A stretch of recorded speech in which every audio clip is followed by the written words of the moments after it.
Good morning, gamers. Today we're joined by none other than the man behind Borks Memes, Adventures in Arrowknee, and the new Mini Holder Kickstarter that's coming soon himself, Brad Randall. Thank you for Hello. joining me today, Brad. Thank you for having me. I'm excited to be here. And I'm excited to have you. So, as an icebreaker, I want to start out with stuff on Borks Memes. What is your favorite meme you've created to date with Borks Memes? Uh there was this one. It was like right when I first started. That it was the one where I realized that memes were doable. Uh so the meme is like I don't know if it's necessarily legally safe at this point. I did not know about what was legally safe when I was making memes at first. I was just a random guy making memes because I thought they were funny. So I wasn't worrying about the legality therein, and I was just posting them on Facebook. I was like, yeah, it's a meme. Um, to describe it, it's like there's a meme showcasing the reaction of a certain puppet meme online where the puppet's like looking back and forth all nervous. Someone says like, hey, it's outlining like a bunch of people at a D&D party just like murdering a shopkeep to try and like steal a bunch of stuff from inside the shop. Uh, and everybody's like super excited and super into it. It showcased a picture of Terry Crews playing D&D with the Critical Role crowd. And it also, so it was like, yeah, here's us playing D&D and just like murdering a shopkeep to go get some items. And then below hand, it's like the reaction of the game store employee listening nearby, being like, oh, they're just killing people for no reason. Oh, okay. So when life and death aren't on the line, they just kill shopkeeps. All right, cool. It was nifty, and it got like, I got a like, at the time for me, it got a bunch of shares. I got like somewhere in the area of like 1,000 views, and I was like, oh, that's doable. That's a lot of views for a meme. What if I did that again? Um, because like in the prior to, I had just made memes for friends. I like popped them into like group chats and conversations with family and whatnot. And it was just like, oh yeah, I put a little caption on a thing, boom, and people are like, huh, nifty. But I was like, what if I just did this more often? And because I was making them as filler for a thing I was running prior to. It was called Home Stews and House Brews. I was making like a new homebrew every day. I was doing the art for it. I was doing the writing for it. I was doing all the formatting like from scratch. Um, it wound up being like really time consuming, and it was just it wasn't worth it. I was trying to like get some stuff going and like get some stuff on DM's Guild, and people are like, nah, we already got the milker free. We don't want to buy the cow. Um, yeah, so I was making more memes and making more memes, and the memes started doing better than the homebrew was. And I was like, what if I just made memes instead? Because it takes way less time. There's a I don't know if you want to edit profanity out. Is profanity Profanity's fine. okay? YouTube There. won't.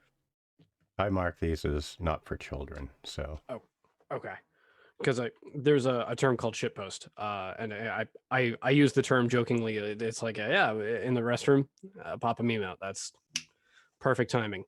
Uh, you're your own captive audience at that point, and that's usually when the easy stuff happens. I'll wake up in the morning, do the three S's, shower, shave, and post a meme.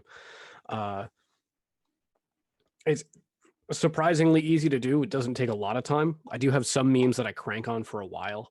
Um, I'll just write them down or send them to people or send them to myself and be like, hey, is this dumb? But yeah, they're a good time. So, since you started Bork Memes, roughly how many memes have you produced in that time? Oh, I will have to check. A bunch. I've made a bunch.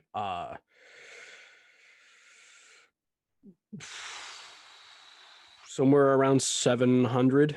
My Instagram says I've made 713 posts. Probably about 10 or so of them have been like unrelated non-memes.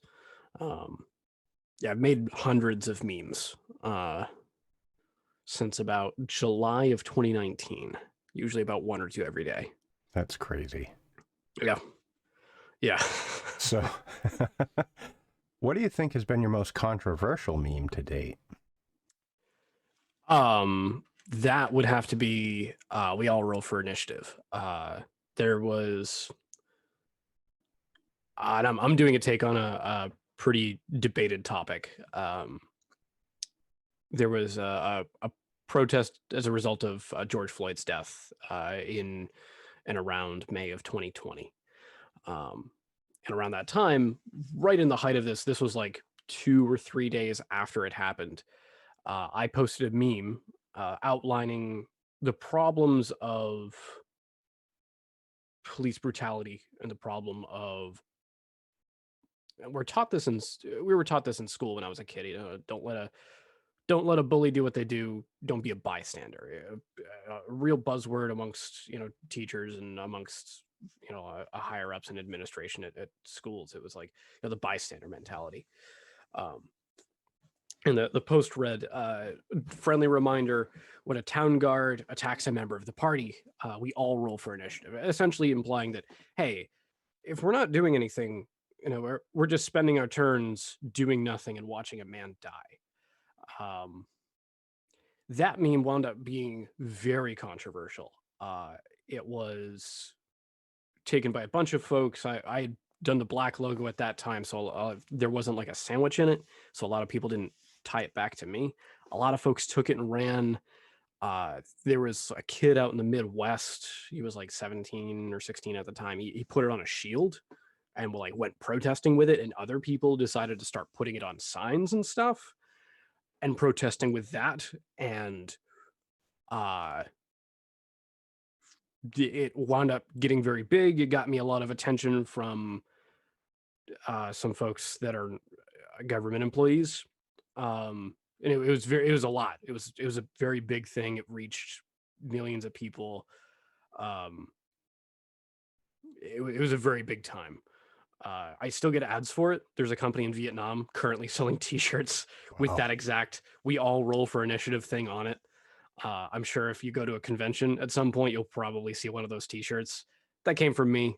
I technically hold the copyright to it, but I haven't sued anybody because it's not, it was about getting a message out. The kid that put it on the shield did try to sue a couple of people, but he also wasn't the one that came up with it, and that was kind of the part of that point.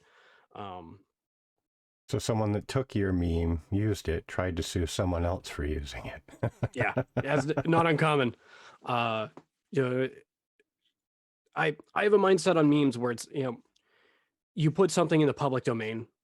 Possession is 9/10 of the law. Once 10 people have access to your meme, you can't put that smoke back in the cigar. You can't put the toothpaste back in the tube.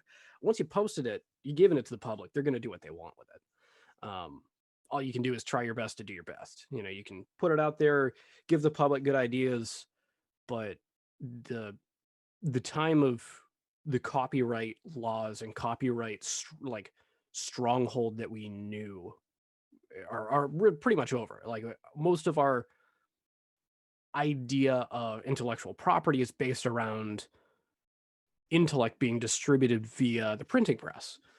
And within the past 25 years, that's really been put on its head. Everybody's been able to access everything, and ownership of ideas has become kind of a farce. And I see a lot of companies and a lot of government agencies and government organizations and a lot of content creators just scrambling to figure out, do I own the stuff I say?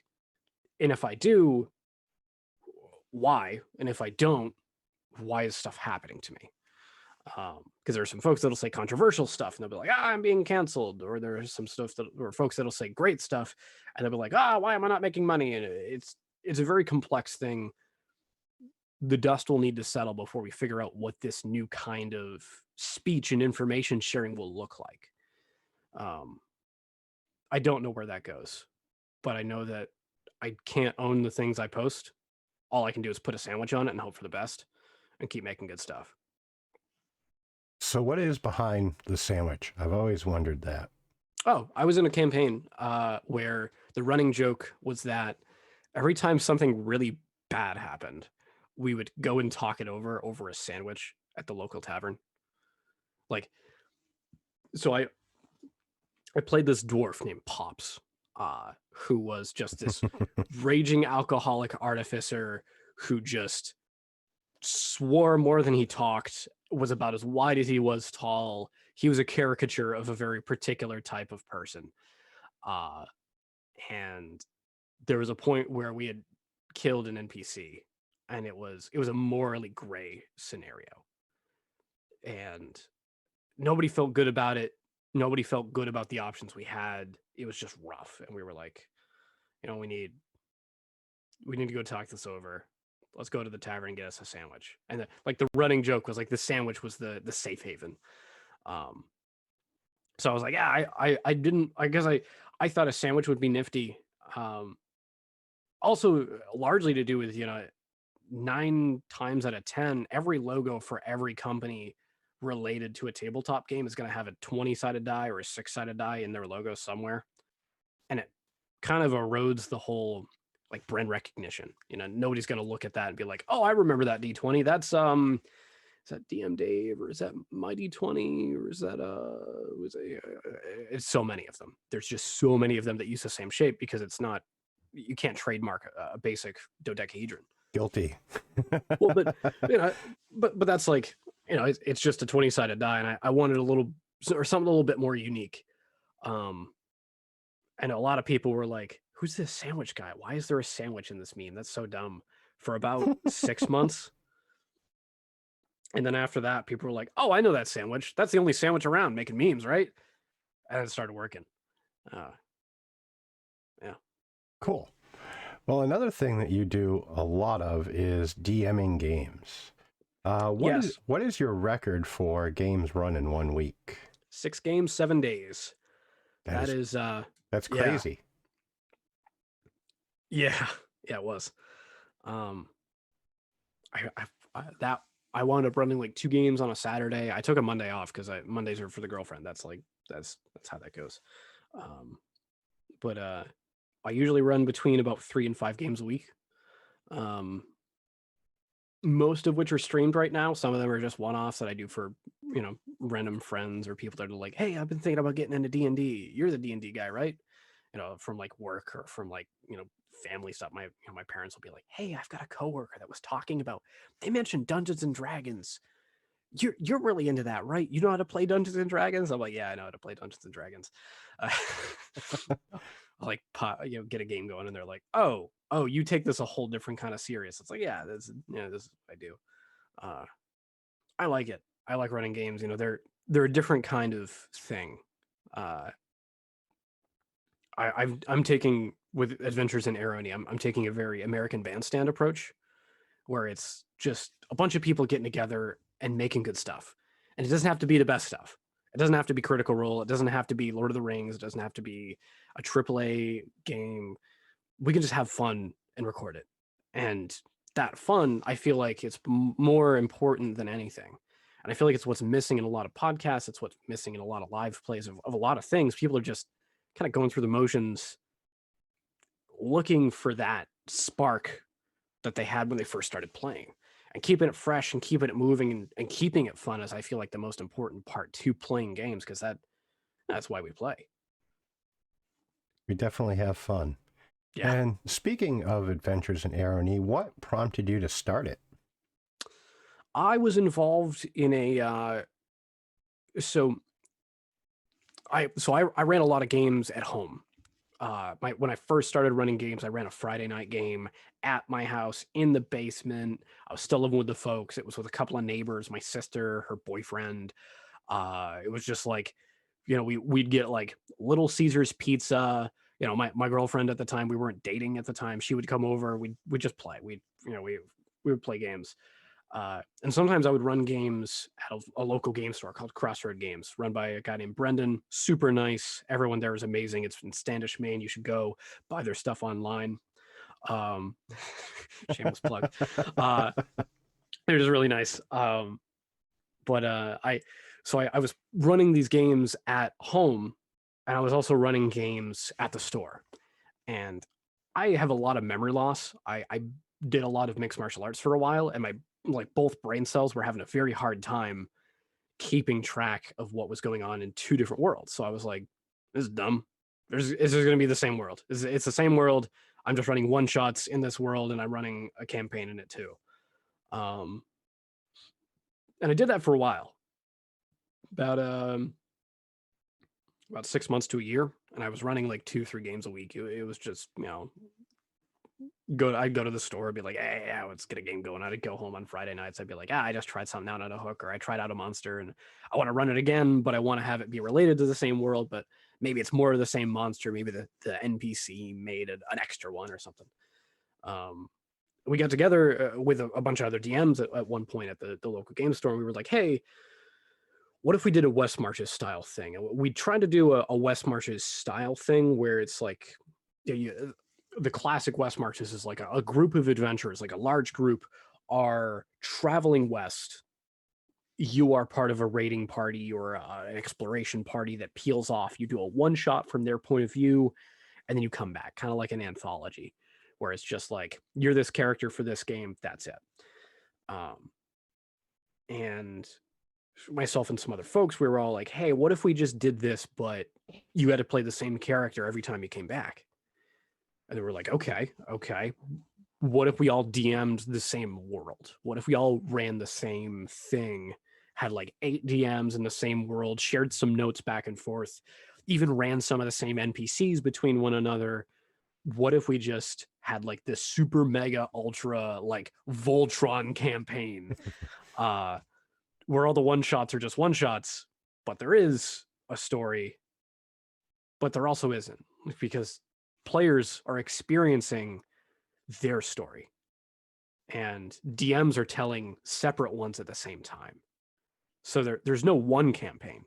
There's like the story that the player experiences, the story that each DM is telling, and then the story of it all happening, which is just wow.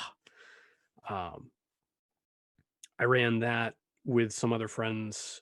We were doing it at the store for a while. The pandemic Thanos snap had everybody at home. It was like myself and a wonderful gentleman named Chuck.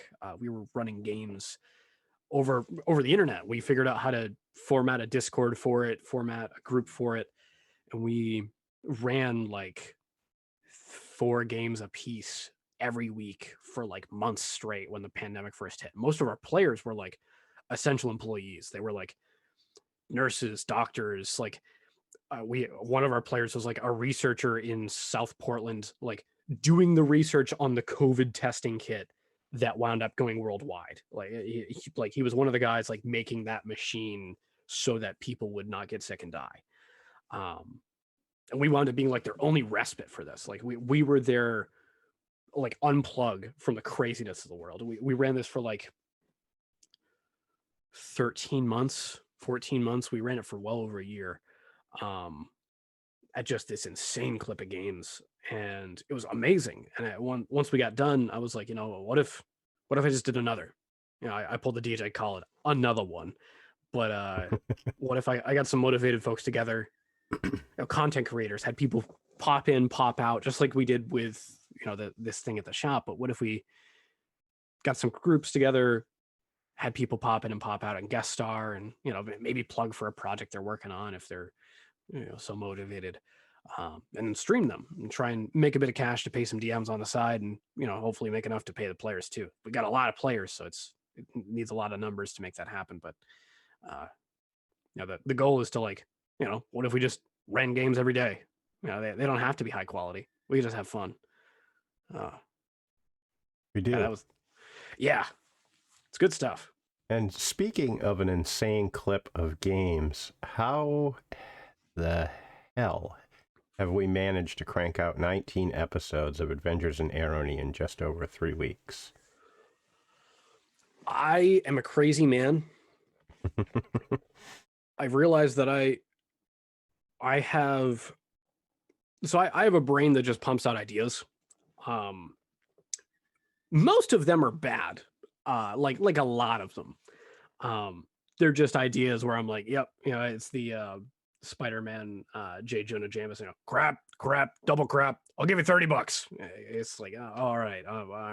That's like the kind of ideas that my brain will normally pump out. But I do have a lot of ideas cranking all the time.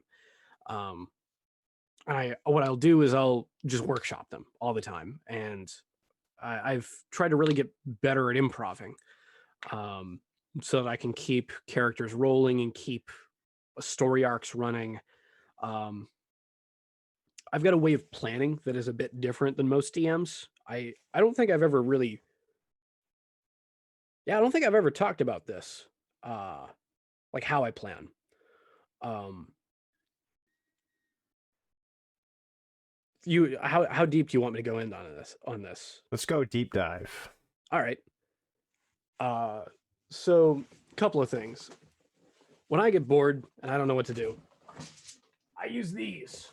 They are a thing called story cubes. They're intended for their own game. They're supposed to be for a game where you improv a story together, and it's very like acting improv-y as opposed to like you can tell that they have a background in acting, not necessarily a background in tabletop, but they're these cubes with like different little things on them. And I haven't been paid by these folks. If they want to pay me, I'd love to get money, but I'm not advertising for them for any particular purpose. I just use these. I like them. They work when I can't think of a thing. And oh, person's walking, and we're walking. Oh, I can't think of a thing for a nat 1. All right, rock falls on the head. Awesome. That's like, you know, when I run into those like brain farts, you don't want to force a brain fart. You get a brain poop. It's not good. What I'll do instead is I will roll these dice, and I'll be like, roll a die. We'll figure it out. Then what I'll do is I'll sit down for an overarching campaign. I'll sit down and I'll plot out a world about 5 or 6 generations back. I'll run a campaign where I'm the only person, and I will run through like 5 characters that I make in an overarching campaign. I'll DM it myself, roll through stats, and then those just ping pong around a setting. And then what I'll do is I'll write this stuff down, make my own docs, come up with a bunch of like unfinished threads, and then use those for hooks for whatever game might be run, for whatever game I'm going to be doing a thing for. So I'll write down like, I'll pick a weekend once every couple of weeks, and I'll just write down like 30 or 40 hook ideas. Like, this is what we're going to do for games for the next 6 months. And then I'll take those hook ideas, expand them out into this game. You know, the first game is going to be, what is this hook? Second game is going to be, how do we conquer it? Third game is going to be trying to conquer it. If that fails, start again or figure out if we're going forward. And it's more organic after that point, depending on player involvement. Sometimes players will be like, that hook sucked. I'll be like, all right. And then I stop planning it. You know, and other times players will be like, yeah, what happened with that? I'll be like, it's back again. And I keep planning it. It's a, you know, you let players find the significance in what you're doing.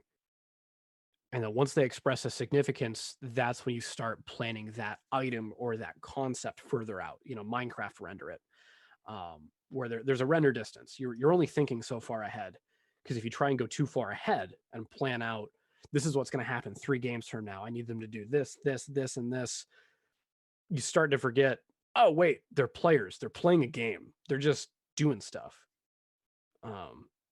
And I found the more I planned out, the more attached I was to my own idea of the best possible outcome for whatever thing. And you know, when in reality, you know, I as the DM at the table do not have the best ideas. There's like 5 other people also thinking up great ideas every time. And you know, they're going to do what's most fun for them just naturally. So my job as the DM is to just double down on that and figure out, you know, what's cool, what's fun to do. And around that, I'll just watch a lot of TV and a lot of movies. You know, I say steal from TV and movies. There's a lot of archetypes in TV and movies. There was a couple of folks that really nailed that. There's a guy named Joseph Campbell who wrote the hero epic. He dissected with a lot of old school myths, legends, even some religious texts and general writings. He decided to dissect what goes into a good story that people will enjoy. And He wrote that down, and there was a guy named Jared Harmon, the guy who made Rick and Morty and Community. He made a story circle, and he decided to boil Joseph Campbell's stuff down into just a circle. He's like, yeah, screw it. I don't feel like doing all those steps. I just want to make something plug and play that I can give to my staff writers, and they can be like, oh. So he did that. I decided to take an approach where games work in a similar manner. Games start and end at the same place. There's a set of tasks that the game will encounter. Those encounters may or may not be combative. And those games may or may not be life-threatening. However, there is still a threat looming overhead. And you've got your personal level story, your local story, and then the overarching worldwide story. And I like to tell all three at the same time. Makes for a very rich game. I also like to keep stuff fun and zany. It helps. Oh, you do a good job at all of it. So Thanks. So who is your favorite NPC to portray in Arrowknee? Ooh.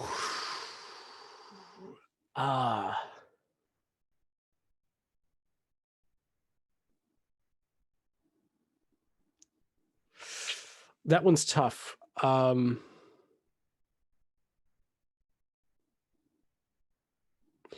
like them all to an extent. I don't like playing Fittith. Fittith is like a certain kind of evil that I don't align with, but it's a necessary evil to keep the campaign running. Fittith's a schmuck. Yeah, I have an classic Lich Necromancer type. Evil wizard, makes bad stuff happen, kills animals, tortures people for no reason. He's just terrible. He's like, your idea of a classic bad guy. And to RP him is just rough. But I've got I don't know. I'm actually, I'd say probably my easiest go-to is a character called Ruggy Dug Duggy. He's a halfling, and he's my reminder to just not worry about it. Don't worry about it. Just keep going. He's a timid guy. He is not in any way self-aware of like his own shortcomings. However, he's very insightful, and I use him to kind of cut through some BS when players are having like a hard time like getting through details or wading through stuff. I'll have Ruggy Duck Dougie pop in. He'll be annoying for a couple of moments. He'll be like, hey, I thought, what if we just approach this problem in a drastically easier and potentially bullshitty way? And people would be like, shut up, Ruggy. It's not a bad idea. Get out. And I keep him just annoying enough so that people don't try and keep him around as a crutch. Because if a character's too nice, players will be like, it's our pet now. That Scruffle's coming with. Philip, if Philip dies, whole town's burning down. I don't care who's in it. I don't care what they did, burning down. And there's a lot of characters like that. I try to keep Ruggy just annoying enough so that people don't want to keep him around, but he's just insightful enough to solve some problems if need be. It's the mentality of like, players stick around too long in a given tavern. They're not going out for the adventure. They're like, just kicking back and relax. And we can do that. Once it hits an hour, it's like, are we playing a game here? Yep. Ruggy pops in. He's like, hey, how's everybody doing? Check out this cool new thing I learned how to do with my tongue. And he licks someone, and they're like, I want to get out of here so bad. Really funny character. And it's the voice that makes it work. You do that like delivery with any other voice, and everybody's like, that's uncomfortable. I don't even know if I could do like for me the characters are very compartmentalized in the voice that I do. I don't even know if I could do the same character but with a different voice. I'd have to practice with that, but yeah. You should. I should. So another project that you have going on that I think folks need to know about is your miniature holder. What can you tell folks about that? I have one somewhere. There it is. This exists. See that mini in there? See how it's not rattling around? I did that. I taught myself how to do some 3D printing, not 3D printing, 3D design. Dave, you're my 3D printing guru.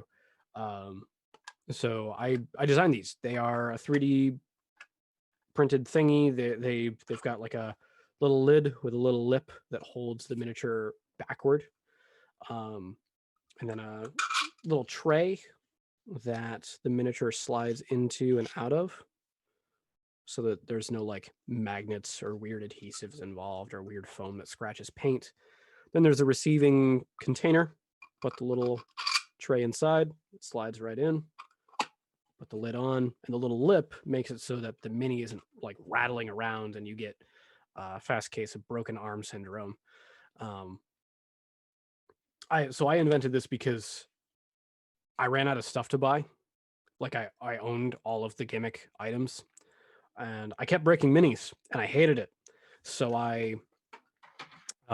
when I first started, I took like a spice tin, like a little round spice tin, and I took a little acorn from like a vending machine. I put a little neodymium magnet inside the acorn, and I put a steel washer on the bottom of one of my minis, and I put the mini inside the washer, and I was like, oh, this is great. And it didn't fit a big mini. I was like, that's terrible. And I tried putting it in the spice tin. I put it in the spice tin. The spice tin worked great. And then I put a gift card and a debit card into the same backpack, and the neodymium magnet and the cards did not get along. Oh, I was like, oh, that's not doable at all. So I was like, I got to figure out something. And I was like, what's the only thing consistent about minis? And that's the base. They're all the same base. They're all usually about 3 millimeters in height. And for standard medium-sized minis in Dungeons and Dragons, Pathfinder, Warhammer uses similar sizes as well. They're all about 25 millimeters in diameter. They're usually circular. And so if you make something that's like just a simple track that they can slide into, like how a drawer works, it's got the simple dovetail track that they slide into, you could hold a mini in. The problem then is that the mini slides back and forth. It won't rattle up and down, but it'll still slide back and forth. There were a couple of patents way back when for like server boxes for like computer servers, where the server slides in and out, and they had a similar mechanism.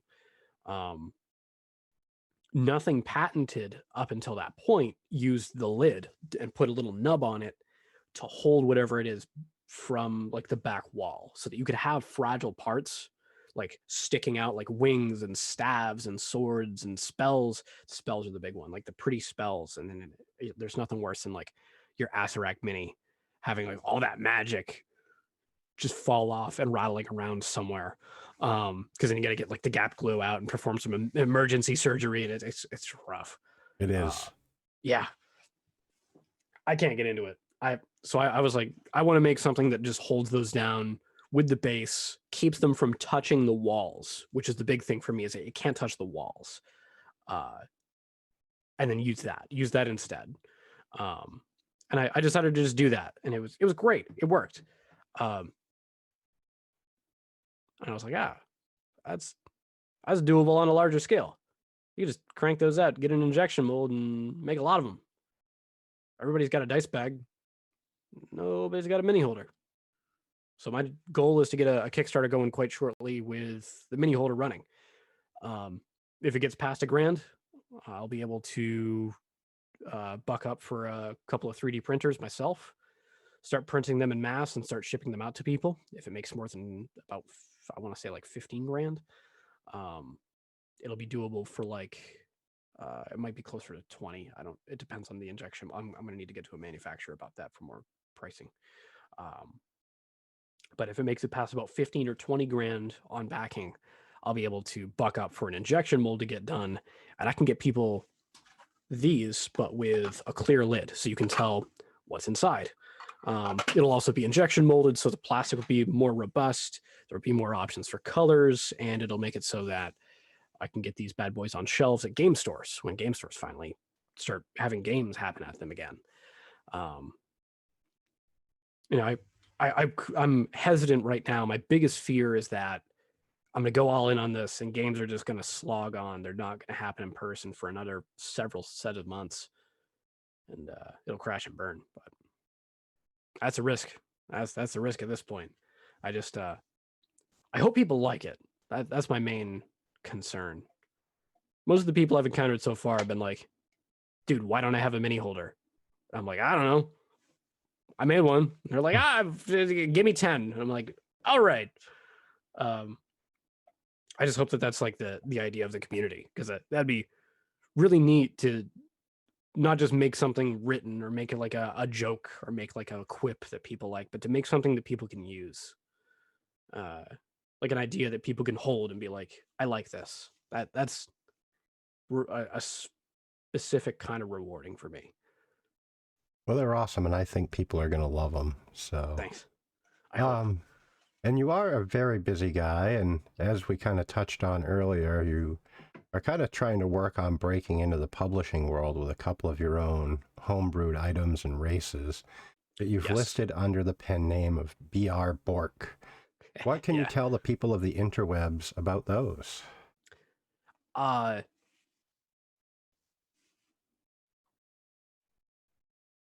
where So can they I'm find them? Sorry, I didn't mean to cut you off. no, you're good. So when I made Hope Stews and House Brews, I made about 115 homebrew magic items, races and stuff. A lot of them are crap. Like, a lot of them were just memes. They were just funny ideas that I gave a picture to and some stats to. Like this, there was this one called quick saving, where it was like I wanted to put like a Skyrim quick save mechanic into D&D. It was so broken. It was just wrong. You shouldn't play it. It's game breaking. It was just funny. It was funny to post. And I recently I was like bored, and I was like, because I started this all when I wanted to be a writer. I wanted to write stuff for games. But back when I was in high school, I made my own tabletop game, not having played D&D before. I just made my own tabletop game. I was like 16 at the time. I made a summer camp board game around the summer camp, and it was like the premise was that everyone's at a summer camp and monsters just happen. And it's like, it was very if you've ever played Kids on Bikes, looking back, I was stumbling on a similar idea to what Kids on Bikes was working on at the same time. And I made this, played it at summer camp. Everybody loved it. It was a hit. It's probably still in a binder somewhere over there. Um, and I got into that, kept making written stuff. I wanted to be a writer, got into the home stews area, made like over 100 different things to play. And recently I was like, I've gone too long without doing anything. I need to get back into it. Because I posted a bunch of stuff on D&D Beyond, and it's locked there now. I can't post it anywhere else because D&D Beyond's got some weird rules about what you can and can't distribute. What I want to do sometime later on, I want to go back through and make some new stuff for D&D Beyond and post some stuff that's of a different caliber than you're used to, just to see what happens. Be like, what if somebody put pro level stuff on D&D Beyond? What would that look like? What would people do with that? I don't know. It'd be fun to try out though. But I started making more races, and I started making more monsters for DM's Guild recently, just as like hey, here's a working model of what I can make, just to get involved in more projects and make more stuff for folks. I have a project I may be published with soon. I'm still waiting to hear back about that, but it may be something in like a magazine for a new thing coming out with a company that I can't divulge yet. We'll figure out if that's doable. I hope people like it. I'm trying to take a different approach to how writing gets done. Kind of circling back to the idea of like, we're no longer, we're on YouTube. We're no longer the printing presses bitch. We can just make stuff and publish it. And so a lot of the common approach to how games are getting published, kickstarted, and funded and run is based around a very old ideology of like, okay, I need to write this down.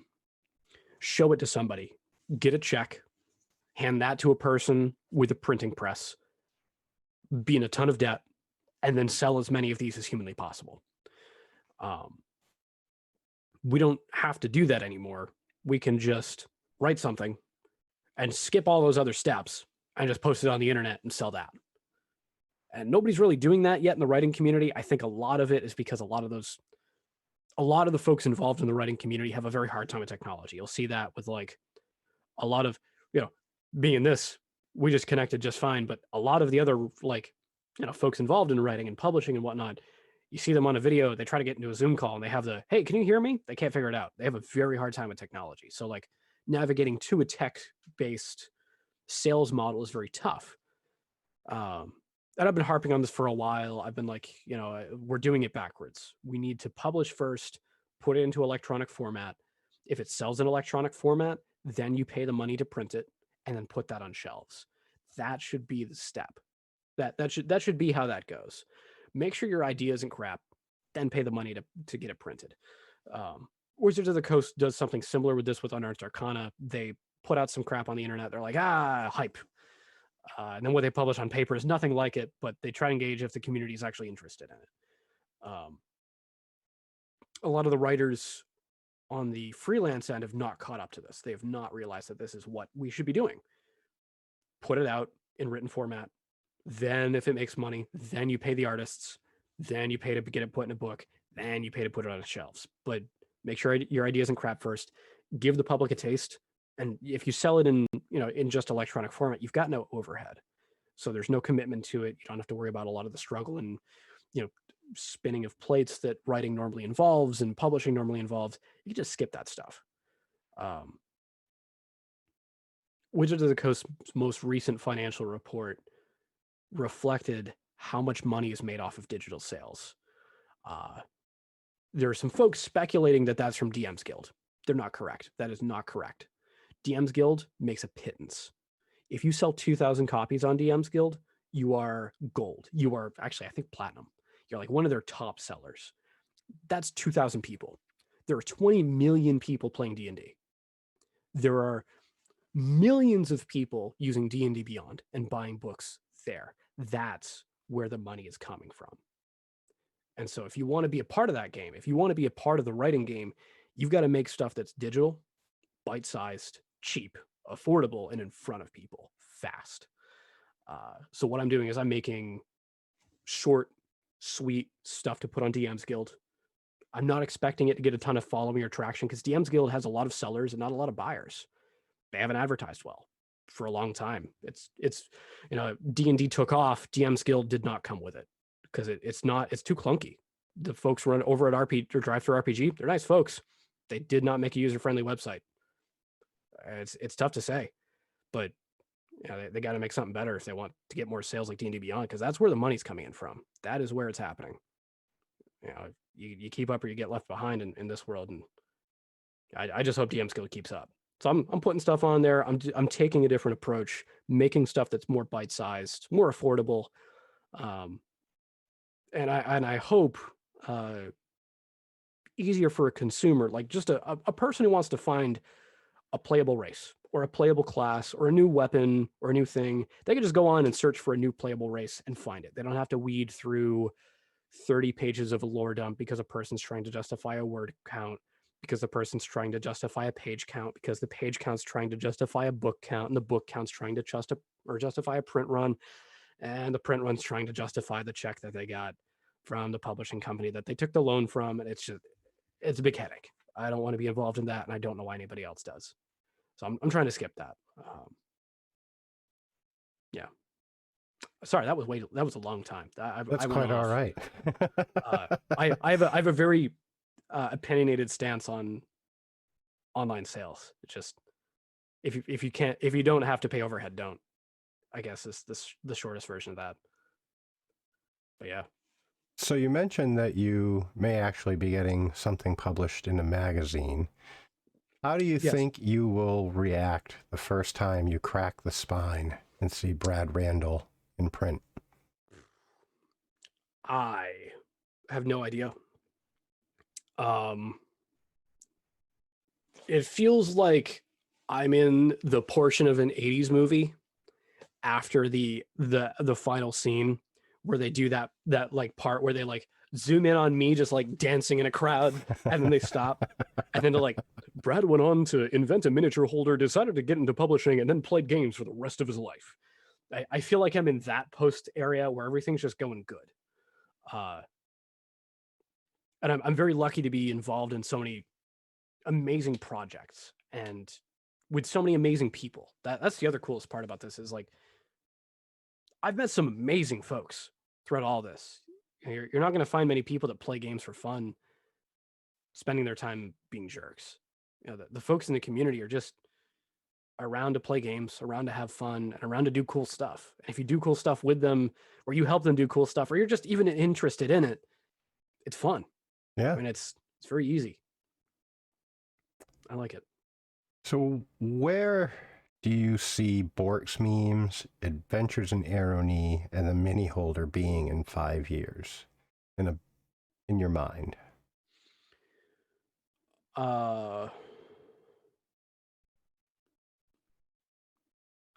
So Borks Memes is tough. I have no idea. Borks Memes is a rocky platform. I take a lot of stances that are very touch and go with a lot of platforms. My goal is not to be the meme page you go to for a vanilla shake and some cool tea. This is not where you go for like an easy listening kind of thing. I'm doing Rage Against the Machine. I'm doing System of a Down. We're fighting the system. I'm posting stuff up that's like, hey, if you're a bigot, get out of my hobby.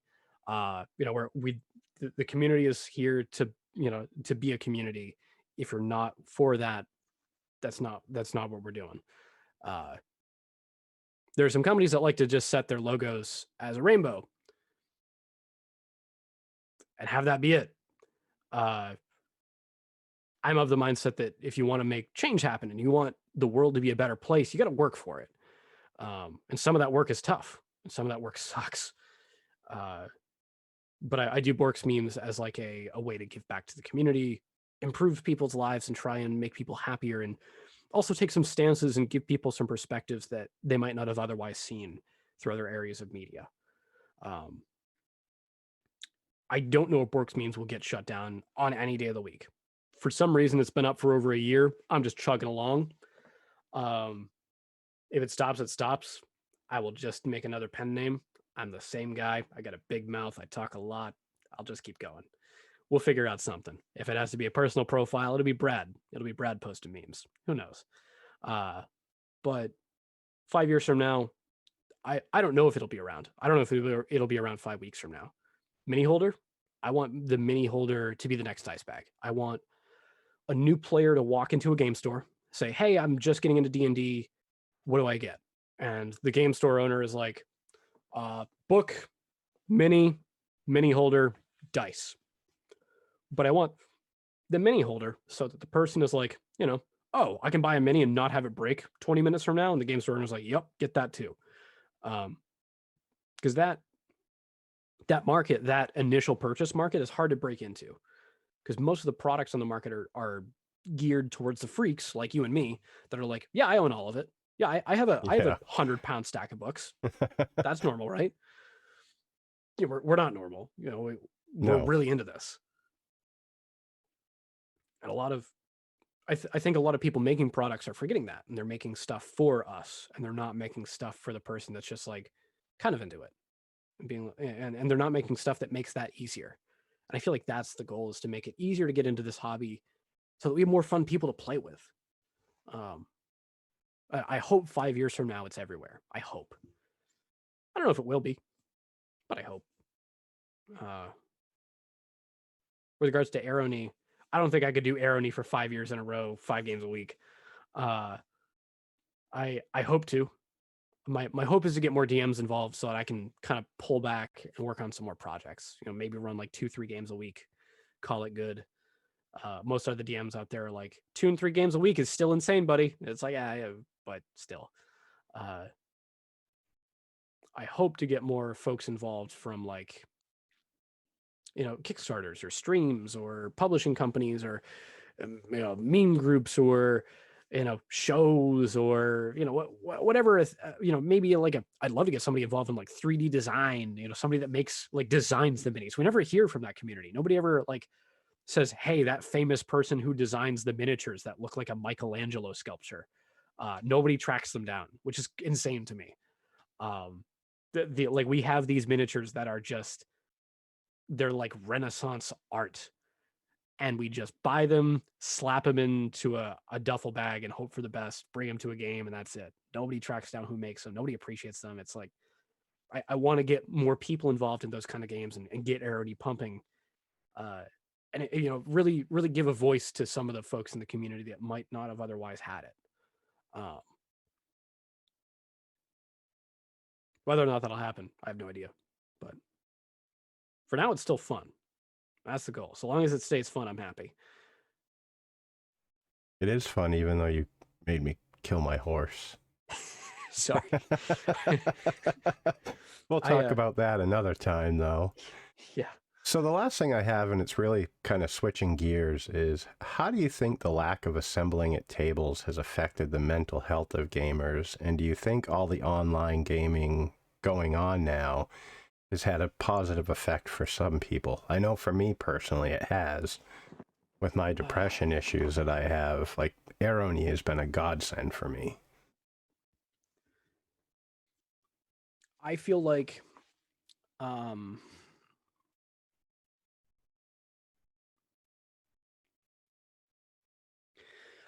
for the people that played games in person, they were just doing it to have fun.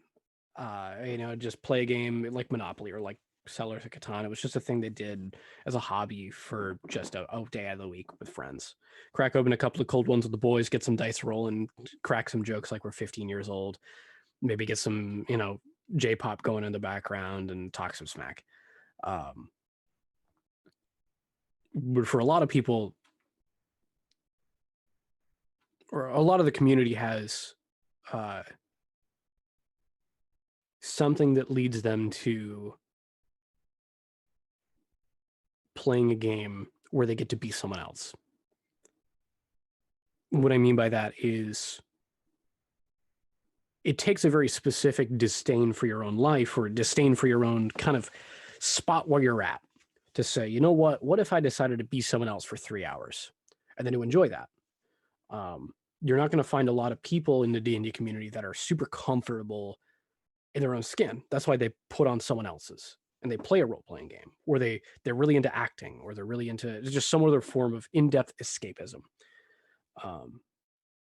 D&D provides that for a lot of people. I don't feel like games online are just are a good replacement for that, because there is a person-to-person interaction that a lot of people find crucial.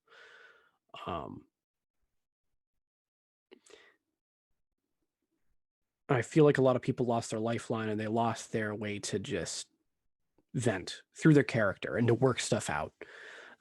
You talk to a lot of forever DMs or a lot of DMs that run a lot of games. They're like, yeah, I'm basically a therapist for these folks over dice. That's it.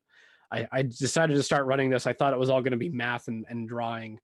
Fun fact, it's just therapy and dice. That's it. Because everybody's got something that they're working through. And that's why they decide to walk a mile in their character's shoes. I feel like playing online is like, it's a good tofu. It's not the meat, but it's a good tofu. I like that analogy. Thanks. It's from Twilight. They did that in Twilight. First movie in Twilight? Or where they talk about like eating animals instead of people. It was like weird. Dumb vampires. Not a fan of it. But well, that was actually all I had for today, Brad. What I would like to do is take a moment and let you tell folks where they can find you on the internet. Anywhere. You log on, I'm there. You can't get away from me. I am on I am on Reddit, Tumblr, Twitter, Facebook, and Instagram under the account Borks Memes. You can also find my prior work on Instagram and Facebook under the name Home Stews and House Brews. You can also find Home Stews and House Brews on D&D Beyond. You can also find BR Bork on DM's Guild. You can also find www.borksmemes.com for all of your mini holder needs. I'm also on Discord. I'm also on Adventures in Arrowknee. Adventures in Arrowknee has some social media stuff going on Facebook, Twitter. We're going to be branching out as I get more free time to sleep and do projects. Where else am I at on? Yeah, I'm on DM's Guild as well under BR Bork. I'm on.